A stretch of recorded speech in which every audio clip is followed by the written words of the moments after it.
साल 1992 देश में बहुत कुछ हो रहा था। 30 साल पहले हुए इस घटना को हम 1992 अजमेर सीरियल रेप और ब्लैकमेल के नाम से जानते हैं। ये एक ऐसा केस है जिसने अजमेर पर हमेशा के लिए एक काला धब्बा लगा दिया।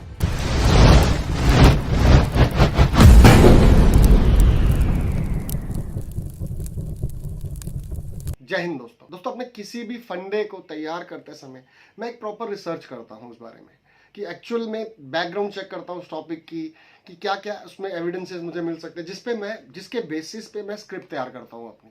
पर दोस्तों आज के इस फंडे अजमेर 92 को तैयार करते समय मेरा मन ही नहीं कर रहा था कि कुछ स्क्रिप्ट लिखी जाए, बिकॉज कुछ था ही नहीं लिखने को।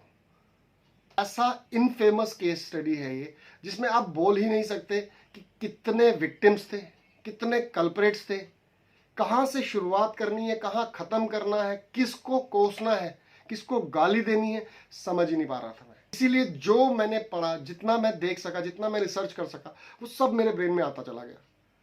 उसी के बेसिस पे बिना स्क्रिप्ट के मैं आज अपना ये वीडियो तैयार कर रहा हूं। आई होप कि मैं इस अजमेर 92 केस के साथ थोड़ा सा जस्टिस कर पाऊं ताकि एक राइट इंफॉर्मेशन आप तक पहुंचा पाऊं। तो चलिए दोस्तों बिना कोई समय बर्बाद के शुरू करते हैं अपने आज का फंडा। दोस्तों कश्मीर फाइल्स मूवी और केरला स्टोरी मूवी, ये दोनों मूवीज ऐसी थी जिनके ऊपर बहुत कंट्रोवर्सी हुई है। हम सब जानते हैं, मैं डिबेट नहीं करूंगा उस पर क्या कंट्रोवर्सी थी, किसने की, कौन सही कौन गलत, हम सब जानते हैं, आप सब जानते हो। पर दोस्तों इन मूवीज को बनाते समय, for example Kashmir files movie जब बनी होगी या जब बनाई गई होगी, उस समय राइटर्स ने कश्मीर फाइल से जुड़े विक्टिम्स के इंटरव्यूज लिए थे, जिन इंटरव्यूज के बेसिस पे राइटर्स ने उस स्क्रिप्ट को लिखा, उस स्टोरी को लिखा, इसको कश्मीर फाइल मूवी में डाला गया। सिमिलरली केरला स्टोरी में भी जो विक्टिम्स थे वो खुद सामने आए हैं, उन्होंने आकर अपनी स्टोरीज डिस्कस की हैं, जिसके बेसिस पे राइटर्स फाइनली एक स्क्रिप्ट लिख पाए जो केरला मूवी में दिखाई गई है। पर दोस्तों अजमेर 92 नाम से जो मूवी रिलीज होने वाली है 14 जुलाई को, उस मूवी में क्या दिखाएंगे, क्या नहीं दिखाएंगे, विक्टिम के नंबर को कैसे जस्टिफाई किया जाएगा, कल्परेट्स को कैसे जस्टिफाई किया जाएगा, I seriously have no idea. In fact अगर आप खुद से भी रिसर्च करने जाओगे अजमेर 92 केस में तो आप खुद ही समझ नहीं पाओगे कि लड़कियां थी कितनी जिनके साथ ऐसा घिनौना काम हुआ है। क्या वो 100 थी, क्या वो 200 थी, क्या वो 300 थी, 400 थी, 500 थी, 1000 थी? No guesses, no accurate number is given anywhere. ये शॉकिंग था। पर ऐसा हुआ कैसे? क्यों वो लड़कियां सामने नहीं आई, या क्यों ये नंबर पुलिस आइडेंटिफाई नहीं कर पाई? ये सब हम आज के फंडे में जानेंगे। आज के इस वीडियो अजमेर 92 में मैंने कुछ पर्टिकुलर पॉइंट्स डिसाइड किए जिनको वन बाय वन इलेबोरेट करते हुए हम इस वीडियो में समझेंगे कि अजमेर 92 केस में एक्चुअली हुआ क्या था। सो दोस्तों सबसे पहला पॉइंट अजमेर 92 केस में जो मैंने तैयार किया है, जिससे आप इजीली समझ पाएंगे कि एक्चुअल में ये केस था क्या, तो वो पॉइंट है कि what exactly was the case, मतलब कि ये केस एक्चुअल में था क्या। सो दोस्तों केस कुछ ऐसा था कि दो girls schools, Savitri girls school और सोफिया गर्ल्स स्कूल, जहां की कितनी नंबर ऑफ गर्ल्स को, I don't have a number, कितनी लड़कियों को मैनिपुलेट करके या किसी तरीके से एक ट्रैप में फंसाया जाता है, एक हनी ट्रैप में फंसाया जाता है, जिससे धीरे धीरे इन लड़कियों को फ्लैश ट्रेड में डाल दिया जाता है। इन लड़कियों के साथ क्या दुष्कर्म हुए हैं, कैसे वो शुरुआत हुई है, वो सब अपन समझेंगे। पर इन लड़कियों को मैं क्या बोलूं, स्लेव कहूं, फ्लैश ट्रेड में डाल दिया गया। I seriously I don't have a word. ये एक ऐसा अजीब सा केस था यार कि मतलब आप गेस भी नहीं कर सकते कि वो लड़कियां उस समय किस ट्रॉमा से गुजर रही होंगी या उनको क्या झेलना पड़ रहा होगा। खैर इन स्कूल्स की लड़कियों को मैनिपुलेट करके, ब्लैकमेल करके इनके साथ दुष्कर्म किया जाता था। कौन करता था? कोई एक व्यक्ति, दो व्यक्ति? नो, जो भी उस समय अजमेर में इन्फ्लुएंशियल व्यक्ति था वो सब इसका पार्ट थे। कहने को तो 18 एक्यूज्ड हैं, जिनमें से कितनों को सजा हुई है वो आप देख लोगे फिल्म में भी और पढ़ भी लोगे, बट इसमें भी कितने कल्प्रेट्स हैं उनका भी कोई एग्जैक्ट नंबर है ही नहीं। कितनी लड़कियां इन्वॉल्व हैं उसका भी कहीं भी कोई एग्जैक्ट नंबर हो ही नहीं सकता। ये इतनी बड़ी चेन थी। दूसरे पॉइंट पे आते हैं दोस्तों। दूसरा पॉइंट है हु वर द कल्प्रेट्स और एक्यूज्ड। वो कौन थे जिन्होंने इस घिनौने काम को अंजाम दिया था? तो दोस्तों अब यहां पर जो मैं नाम बोलूंगा इससे शायद आपको ये लगेगा कि यार ये लोग तो किसी एक पर्टिकुलर धर्म से बिलोंग करते हैं, राइट। तो एक कम्युनल फैक्टर बीच में आ जाएगा, पर गलत दोस्तों, ये केस कम्युनलिज्म से जुड़ा ही नहीं है, इसमें हर धर्म के लोग इन्वॉल्व हैं। ये भी आप देखिएगा अभी क्या होता है। सबसे पहले, although main culprit Farooq Chishti, mastermind वही है, आगे जो भी हैं वो उसके प्यादे हैं या उसके कह सकते हैं कि उसके किंग पिन हैं, जिन्होंने एक सिंडिकेट तैयार कर दिया है जिसमें धीरे धीरे लड़कियां फंसती चली जाएंगी। Farooq Chishti was the main culprit, जिसका भाई नफीस चिश्ती वो सेकंड कल्प्रेट है, सेकंड मेन मास्टरमाइंड है। उसके बाद ऐसे ही चिश्ती फैमिली से जुड़े बहुत से और नाम भी हैं जिनका नाम लेने की कोई जरूरत नहीं है, ऐसे का नाम मैं नहीं लूंगा। खैर, तो ये वो मेन कल्प्रेट्स है जो बेसिकली मास्टरमाइंड थे, जिनकी वजह से 92 केस शुरू हुआ। अब जल्दी से आ जाते हैं अपने दूसरे पॉइंट पे कि कैसे एक लड़की फर्स्ट विक्टिम बनने वाली थी। तो होता क्या दोस्तों कि 91 में बेसिकली एक एम्बिशियस सावित्री कॉलेज की 12th की लड़की जो एक सपना देखती है कि उसको पॉलिटिक्स में जाना है, उसको एक पॉलिटिशियन बनना है आगे चल के, इस सपने के चलते वो एक व्यक्ति के कांटेक्ट में आती है जिसका नाम अजय है। मैंने उसको एक नाम दिया है अजय, राइट। इस अजय लड़के से वो अपना ये व्यू पॉइंट शेयर करती है कि भाई मुझे फ्यूचर में पॉलिटिशियन बनना है, एमएलए, एमपी, प्राइम मिनिस्टर या इस टाइप में पॉलिटिक्स में ज्वाइन करना है, राइट। और प्लस एक और केस स्टडी यहां पे जो मैंने समझी है वो ये थी कि उन दिनों में 1991-92 में गैस कनेक्शंस इतनी इजीली नहीं मिलते थे, और इस लड़की को अपने परिवार के लिए, अपनी फैमिली के लिए एक गैस कनेक्शन की जरूरत थी। अब गैस कनेक्शंस इजीली ना मिलना का मेरा मतलब ये है कि एक इन्फ्लुएंशियल बंदा जिसका बैकग्राउंड अच्छा है, पॉलिटिकल बैकग्राउंड अच्छा है, जान पहचान अच्छी है, वो इजीली ये गैस कनेक्शन अरेंज करवा सकता था। अब ये दोनों बातें अजय समझ चुका था कि इस लड़की का एक एम्बिशन है पॉलिटिक्स में जाना, दूसरा इसको गैस कनेक्शन की जरूरत है अपने परिवार के लिए, और अजय जानता था कि ये दोनों चीजें पूरी कौन करवा सकता था, फारूक चिश्ती। अब फारूक चिश्ती जिसके नाम के आगे चिश्ती लगा है, वो अजमेर के वेल नोन चिश्ती फैमिली से बिलोंग करता है। उस समय ये फारूक चिश्ती कुछ 23-24 साल का रहा होगा, यंगस्टर, अमीर, ओपन जीप्स में घूमने वाला, गले में मोटी मोटी चेन, लंबे बाल, लाइक संजय दत्त उस टाइम पे, संजय दत्त की तरह। और इसके अलावा ये फारूक चिश्ती इंडियन नेशनल कांग्रेस का यूथ प्रेसिडेंट भी था अजमेर का। तो ऑब्वियसली दोस्तों पैसे की कोई कमी नहीं थी, पॉलिटिकल बैकग्राउंड भी बहुत स्ट्रांग था, फैमिली बैकग्राउंड भी बहुत शानदार था, राइट। तो इस रुबाब, इस स्वैग से अजमेर में फारूक चिश्ती जाना जाता था। अब अजय ने इस लड़की को मिलवा दिया किससे, फारूक चिश्ती से। फारूक चिश्ती को समझाया गया कि ये जो लड़की है ये पॉलिटिक्स ज्वाइन करना चाहती है, भविष्य में पॉलिटिशियन बनना चाहती है, प्लस इसकी एक छोटी सी प्रॉब्लम, जो करंट प्रॉब्लम है वो ये है कि इसको एक गैस कनेक्शन चाहिए। अब यहां पर फारूक चिश्ती ने इमीडिएटली कुछ ऐसा एक्ट नहीं किया जिससे लड़की शंका में या शक में आ जाए। फारूक चिश्ती ने हर वो चीज धीरे धीरे ऐसी की जिससे लगे कि हाँ यार he is a genuine person. जैसे फॉर एग्जांपल फॉर्म भरवाए उससे गैस कनेक्शन लेने के लिए भी, और प्लस कांग्रेस ज्वाइन करने के लिए भी, कांग्रेस का एक कार्यकर्ता बनने के लिए भी कुछ फॉर्म्स भरवाए उसने इससे। इसके बाद कुछ फोटोग्राफ्स, पासपोर्ट साइज फोटोग्राफ्स मांगकर इसने प्रॉपर ऐसा दिखाया, स्टैम्प्स लगाकर दिखाया कि जैसे ये बहुत जेन्युइन काम कर रहा है उसके लिए। लड़की भी भ्रम में आती चली गई कि यस यार he is a very nice person, he is helping me, right. तो ऐसे ही एक दिन लड़की जब अपने घर से अपने स्कूल जा रही थी, उस समय इस फारूक चिश्ती ने इसी मारुति वैन में इस लड़की को लिफ्ट दी थी। अब लिफ्ट दी थी स्कूल तक के लिए, बट वो उस लड़की को ले गया कि कुछ फॉर्म्स पेंडिंग हैं, वो साइन करने हैं, मेरे फार्म हाउस चलिए।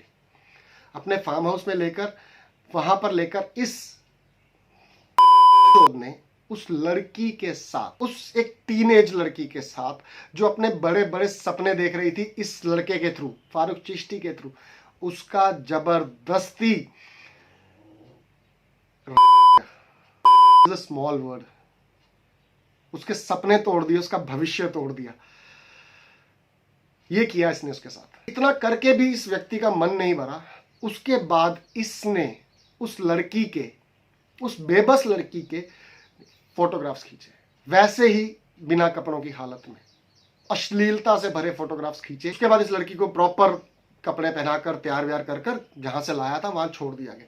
इस लड़की को लगा चलो हो गया, मेरे साथ कोई बैड लक था, खत्म हो गया, बात खत्म, अब मैं भूल जाऊंगी इस बात को, किसी को नहीं बताऊंगी।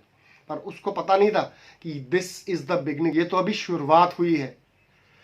नेक्स्ट 2-3 दिन के बाद 1991 में ऑब्वियसली ये डिजिटल कैमरास वगैरह तो होंगे नहीं, राइट? तो वो एक स्टिल कैमरा से फोटोग्राफ लेना है, उसका रोल निकालना है, स्टूडियो में जाना है, स्टूडियो वाला लड़का उसको उससे हार्ड कॉपीज बना देगा फोटोग्राफ्स की। इसमें 1-2 दिन लग गया।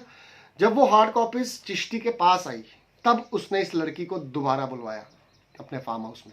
इसको बाकायदा वो फोटोग्राफ्स दिखाए गए और इसको तब अपने दोस्तों के आगे परोस दिया गया, जिसमें नफीस चिश्ती, अनवर चिश्ती और भी कई सारे इसके दोस्त थे। उसके बाद इस लड़की को ब्लैकमेलिंग के नाम पे एक थ्रेट दिया गया कि तेरे को छोड़ देंगे, अब तू जा अपनी किसी 2 फ्रेंड्स को लेके आ, वरना तेरे ये फोटो मैं वायरल कर दूंगा, न्यूज़पेपर्स में डाल दूंगा। वायरल ऑब्वियसली व्हाट्सएप वगैरह पे तो नहीं होगा, न्यूज़पेपर्स में डाल दूंगा या पब्लिसाइज कर दूंगा, कैसे भी पोस्टर बना के या वट एवर। ऑब्वियसली 17-18 साल की लड़की है, डरेगी जितना मर्जी हो, माँ बाप का डर, माँ बाप की इज्जत का डर, अपने इज्जत का डर, अपनी बदनामी का डर। तो उस लड़की ने वही किया जो ये बेसिकली ये culprits is a small word, ये चाहते थे।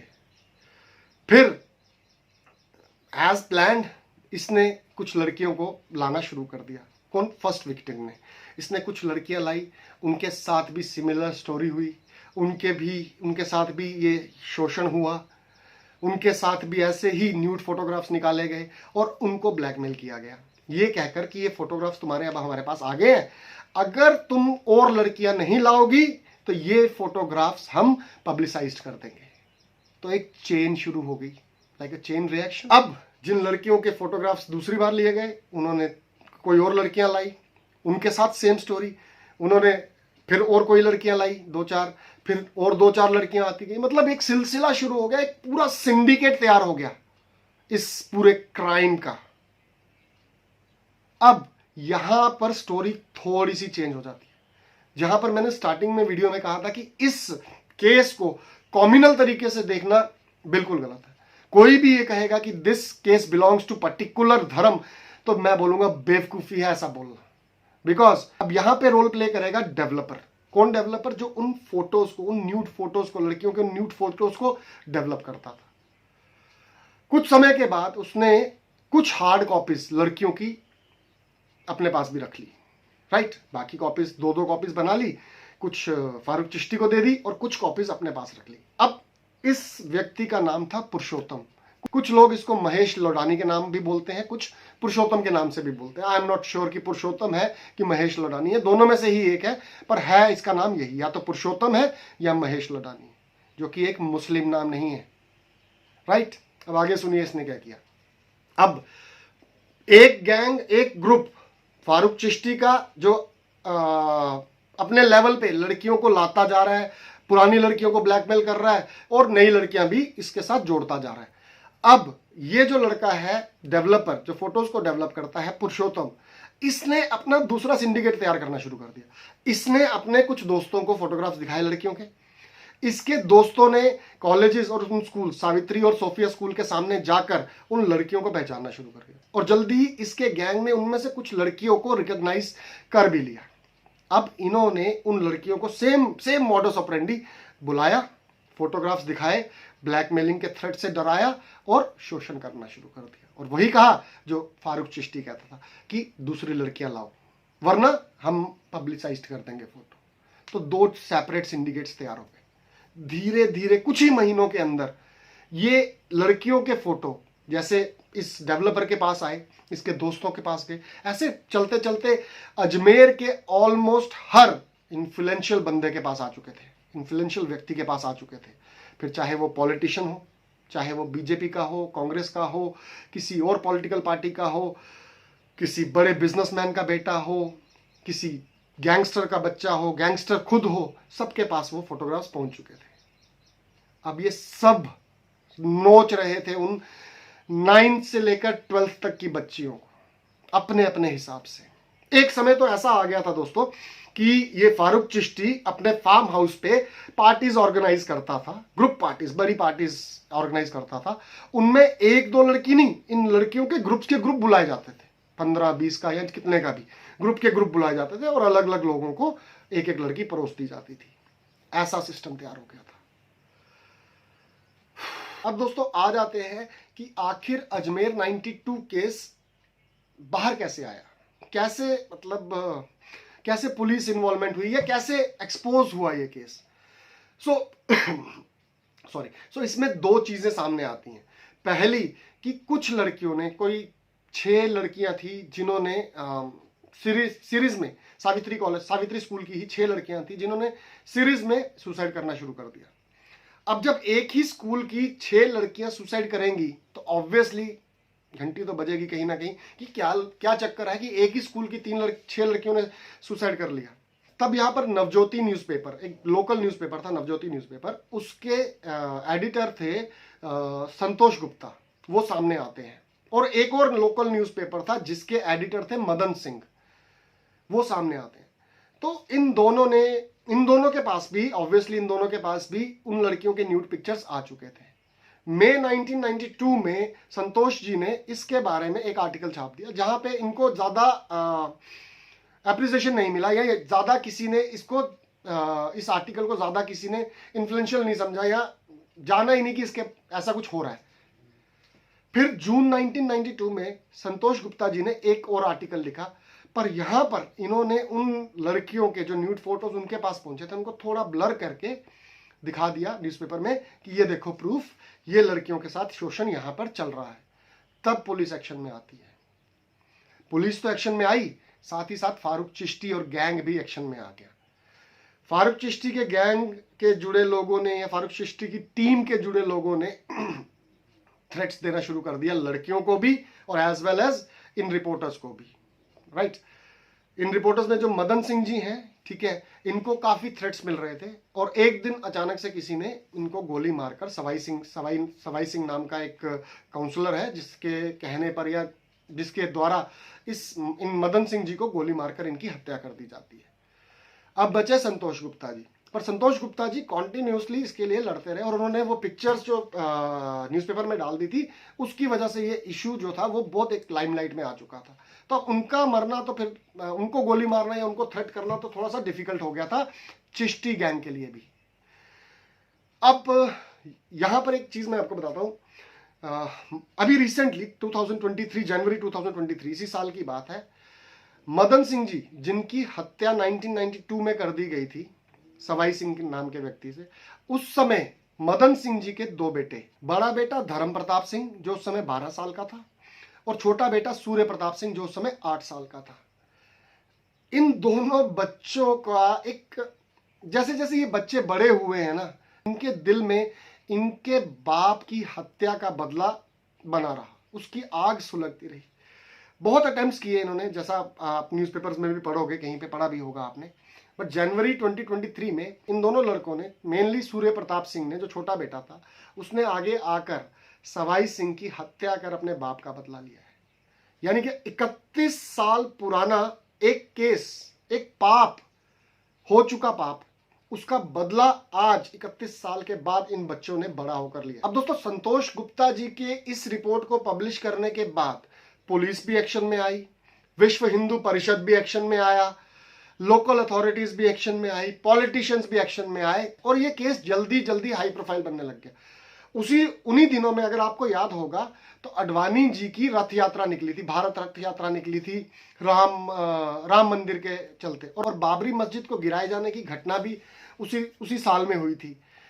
तो ऐसे सिस्टम के चलते यहां पर अजमेर में ये केस का हाई प्रोफाइल बन जाना एक कम्युनल राइट्स को इग्नाइट कर सकता था, जिसकी वजह से अथॉरिटीज थोड़ी सी इस केस को लेकर बड़ी पॉजिटिव हो चुकी। अब यहाँ पर आपको एक और इंपॉर्टेंट बात बताता हूँ, जो कि जल्दी ही आप शायद किसी क्रिटिक या फिर क्या कहते हैं सुपर ज्ञानी लोग, उनके जैसे आपको जल्दी ही बताएंगे कि भाई साहब यहां पर तो सरकार बीजेपी की थी 1993 से 1998 के बीच में 5 साल के लिए भैरव सिंह शेखावत जो बीजेपी के चीफ मिनिस्टर थे उनकी सरकार थी। उनके रहते ऐसा कैसे हो गया, है ना। ऐसे घटिया ऐसे लोग ना आकर इस केस में भी अपना मसाला और अपना माल ढूंढने की कोशिश जरूर करेंगे। भाई साहब थोड़ी सी शर्म रखना, थोड़ा सा लिहाज रखना कि कुछ केसेस, कुछ अपराध इतने सेंसिटिव होते हैं कि वहां पर ना अंदर से आवाज निकलती है कि सच बोलो यार, हो गया बहुत, ठीक है अपन बहुत वीडियोस बना लेंगे, किसी और चक्कर में बना लेंगे, कमाएंगे नहीं कमाएंगे वो अलग बात है। बट कई केसेस ऐसे होते हैं जहां पर विक्टिम्स की चीखें इतनी गहरी जुड़ी होती हैं कि वहां पर ऐसा पॉलिटिसाइज करना कंटेंट को सही नहीं है।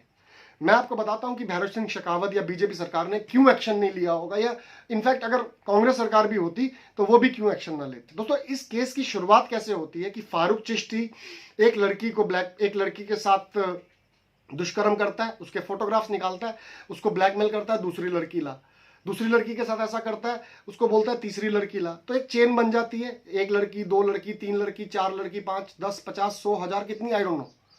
अब पुलिस कैसे पकड़ेगी, वो भी जो भी विक्टिम सामने आए हैं 1, 2, 3, 4 वो भी इसी पॉलिसी को अपनाएगी ना।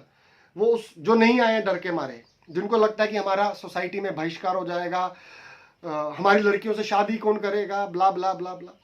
अब पुलिस क्या करेगी, जो लड़कियां सामने आई हैं उनको इन्वेस्टिगेट करेगी, उनसे पूछेगी तुम किसको लेकर गई थी, हाँ जी मैं इस लड़की को लेकर गई थी। उसके घर जाएगी, उसको पूछेगी जैसे भी प्यार से, जोर जबरदस्ती, बता भाई तू किसको लेकर गई थी, मैं उसको लेकर गई थी। तू किसको लेकर गई थी, मैं उसको लेकर गई थी। तो पुलिस की भी तो एक चेन बन जाएगी जिससे वो सब लड़कियां जो डर के मारे, अपनी इज्जत के मारे, उनके अपने पेरेंट्स की इज्जत के मारे अभी तक चुप बैठी हैं, छुप गई हैं, या जिनके पेरेंट्स ने उनको जबरदस्ती छुपा दी है, वो एक्सपोज हो जाएंगी, वो बाहर आ जाएंगी।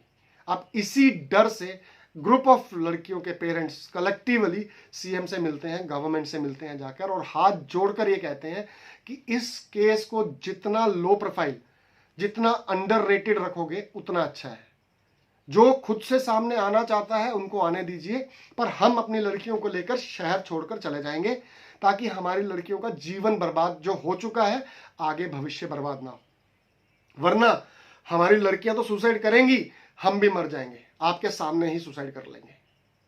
अब ऐसे प्रेशर के चलते गवर्नमेंट को इस केस को नीचे रखना पड़ा, लो प्रोफाइल रखना पड़ा। अब दोस्तों दुर्भाग्य है, मेरे देश का ये दुर्भाग्य है, एक सोसाइटी का ये दुर्भाग्य है कि वो पेरेंट्स जिनकी बच्चियों के साथ एक बार नहीं मल्टीपल टाइम्स, एक व्यक्ति ने नहीं मल्टीपल मर्दों ने मल्टीपल टाइम्स किया हो, उनके पेरेंट्स ही आगे से आके बोल रहे हैं हमें कंप्लेंट नहीं करनी है, हमें इज्जत प्यारी है। ये बेटी बचाओ बेटी पढ़ाओ का क्या नारा है फिर? ऐसे बढ़ाओगे बेटियों को, ऐसे बचाओगे बेटियों को कि हाँ तुम्हारे साथ ऐसा हो गया अब चुप रहना, मारो आगे आके, बाहर आकर निकलो। कौन सी इज्जत? इज्जत यहां पर होती है। ये भगवान ने इस चीज को पेशाब करने की जगह बनाया है, इसको इज्जत से जोड़ते हो। अपनी बेटियों के साथ पहले तो मैं प्रार्थना करूंगा भगवान जी से, ठीक है, कि किसी के भी बहन बेटी बहू के साथ ऐसा ना हो, पर अगर हो गया है तो डरते किससे हो? बाहर निकल लो। बोलना तो मेरे लिए भी आसान है, शायद इस केस के पढ़ के, इस केस के बारे में जानकर एग्रेशन से निकल रही है या भावनाएं निकल रही हैं, बट ये सोसाइटी से ये चीज बाहर जानी चाहिए कि लड़कियां आगे नहीं आनी चाहिए। लड़कियां आगे नहीं आएंगी तो ऐसे लोगों का मनोबल बढ़ेगा ही। जब 92 केस में कुछ पेरेंट्स ने आकर ऐसा कहा कि हम नहीं चाहते कि हमारी बेटियों का नाम बीच में आए, आप इस केस को अंडररेटेड, इनफेमस, आप इस केस को अंडररेटेड रखिए, लीस्ट इन्वेस्टिगेशन कीजिए, हम नहीं तो हम बर्बाद हो जाएंगे, हमारा पूरा जीवन, हमारी बच्चियों का जीवन बर्बाद हो जाएगा। और एक दो लड़की नहीं, बल्क में ह्यूज नंबर ऑफ पेरेंट्स ने आके अप्रोच करके सरकार से ये रिक्वेस्ट की थी। इसी वजह से बीजेपी गवर्नमेंट, तभी मैंने कहा कि बीजेपी गवर्नमेंट होती चाहे कांग्रेस गवर्नमेंट होती, जो भी गवर्नमेंट उस समय होती वो यही करती, क्योंकि ये सेंसिटिव भी था ये, क्योंकि यही उस समय क्योंकि उस समय गवर्नमेंट्स के पास कोई और विकल्प था ही नहीं। क्यों लड़कियों को बदनाम करना है, गवर्नमेंट ने भी ये सोचा और केस को जैसे तैसे खत्म करने का एक हो गया सिस्टम शुरू। अब जो एक दो नहीं, कई 100 लोग इसमें इन्वॉल्व थे, उन्होंने सुख की सांस ली होगी कि बच गए। पुलिस ने भी जितनी ही इन्वेस्टिगेशन की जा सकती थी, जितनी लोगों से पूछताछ की जा सकती थी, जो मेन विक्टिम्स थे, जो मेन कल्प्रेट सामने आए थे, उनके बेसिस पे इन्वेस्टिगेशन कंप्लीट किया, चार्जशीट फाइल की, और कुछ 18 लोगों को इसमें एक्यूज्ड माना गया, जिनमें से एक ग्रुप का लीडर फारूक चिश्ती तो था ही, पर दूसरे ग्रुप का लीडर पुरुषोत्तम को भी मेन एक्यूज्ड माना गया। हालांकि पुरुषोत्तम ने 2 साल के बाद 1994 में सुसाइड कर लिया और उसकी कहानी तो खत्म हो गई। बाकी फारूक चिश्ती और उसके गैंग को सजा हुई, जेल में रहे, केस चलता रहा, 2002 में फाइनलाइज केस हुआ, वो आप मूवी में देख लीजिएगा, उसके बारे में मुझे बकवास नहीं करनी है। मुझे फर्क नहीं पड़ता कि फारूक चिश्ती कितने साल जेल में रहा, कितने साल के बाद बाहर आ गया, आज वो अभी भी आज़ाद अजमेर की गलियों में घूम रहा है। वहाँ जाने वाले अजमेर की दरगाह पर जाने वाले आज भी उसके दोनों हाथों को चूमते हैं। एक सिस्टम होता है इनका, कुछ मुझे पता नहीं है, बट उनके हाथों को चूमते हैं, रिस्पेक्ट के चलते चूमते हैं, और वो बंदा आज घूम रहा है। ये बिगेस्ट लूप होल है मेरी नज़र में हमारे देश में रेप लॉज का। 10 साल की सज़ा, उम्र कैद की सज़ा, आई डोंट थिंक सो। क्या सज़ा होनी चाहिए, क्या नहीं होनी चाहिए, मुझे इस बारे में भी नहीं पता है। बट जिस व्यक्ति की ज़िंदगी बर्बाद हो चुकी है, जिसके साथ ऐसा दुष्कर्म हुआ है और जिसने किया है, क्या दोनों की लाइफ स्टेबल चल रही है? आज की डेट में जो कल्प्रेट्स हैं, क्या जिस जीवन को वो जी रहे हैं और जो विक्टिम्स थे उस समय में जिस जीवन को वो जी रहे हैं, क्या वो समान है? बिल्कुल हो ही नहीं सकता, हो ही नहीं सकता। I am not a girl but I am a boy, but I have that pain, that feeling for those girls जो इस जगह से गुजरती होंगी। आत्मा, murder is for me, murder is a lesser crime. आत्मा का मर्डर कर देना मेरे की डेफिनेशन। अब दोस्तों, जुलाई 14 को ये मूवी रिलीज होगी। उस मूवी रिलीज होने से कुछ समय पहले और कुछ समय बाद बहुत सारे ऐसे आ जाएंगे जो ये कहेंगे 1000 लड़कियां नहीं, 500 लड़कियां नहीं, सिर्फ 3 लड़कियां थी। सिर्फ 3 औरतों के साथ असल जिंदगी में हुआ है। और तो मैं उनसे पहले ही ये कह देता हूं कि के 3 थी, 1 थी, ये 10 थी, कितनी भी थी, कम से कम इतना तो लिहाज कर, इतनी तो अपने अंदर से कॉन्शियसनेस निकालो कि लड़कियों का जीवन बर्बाद हुआ है। इसमें भी क्वांटिटी ढूंढ रहे हो, इसमें भी नंबर फिगर ढूंढ रहे हो। ये मेरा मूत्र पी लो, ऐसे लोग आकर, ये मूत्र पी लो, मेरा मूत पी लो, ये आकर आपको बताएंगे, हमको बताएंगे कि भाई ये केस ऐसा था, ये केस ऐसा था, बीजेपी की कंट्रोवर्सी थी, मैं इनको एक्सपोज कर रहा हूं, मैं इनको ये कर रहा हूं, मैं इनको वो कर रहा हूं। बस आज तक मैं एक सिंपल सा क्वेश्चन आप सबके लिए छोड़ के जाता हूं। ये जो भी बताएं आकर, वो बताएं, वो उनसे मुझे कुछ लेना देना नहीं है। बट मैं आपसे एक छोटा सा क्वेश्चन अपनी कॉमन सेंस से सोचिएगा। जिस नंबर को, जिस कल्प्रेट जो एक्यूज्ड है, जिस एक्यूज्ड के नंबर को पुलिस 18 बता रही है, राइट, जबकि पुलिस भी जानती है कि ये 18 नहीं, 18 से बहुत ज्यादा थे, इन हंड्रेड्स थे। जिस लड़कियों के नंबर को सिर्फ 2 बताया जा रहा है, क्योंकि वो 2 गर्ल्स ही फाइनल में जिन्होंने अपना बयान और इन्वेस्टिगेशन में नाम रहने दिया था, वो 2 ही हैं, राइट। जिस नंबर को, जिस विक्टिम्स के नंबर को आज तक पुलिस डिस्क्लोज ही नहीं कर पाई, इन्वेस्टिगेट ही नहीं कर पाई, उस नंबर को ये कैसे बता रहा है? या कोई कैसे बता सकता है? मूवी में भी कितने नंबर बताया जाएगा, मैं उस पर भी डाउटफुल हूं। कैसे बता सकते हो आप? कुछ जो लड़कियां सामने आई नहीं, जो भाग गई, जो छुप गई, उनका नंबर आप कैसे बता सकते हो कि 1000 या 500 नहीं, सिर्फ 3 थी?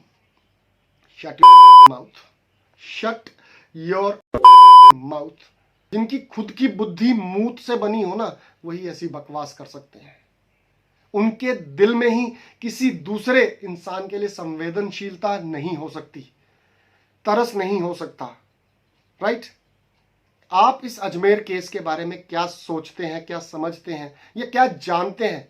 प्लीज मुझे कमेंट्स में जरूर बताइएगा, ताकि बहुत सारे लोग इस केस से रिलेटेड चीजें जान सकें। धन्यवाद दोस्तों, जय हिंद।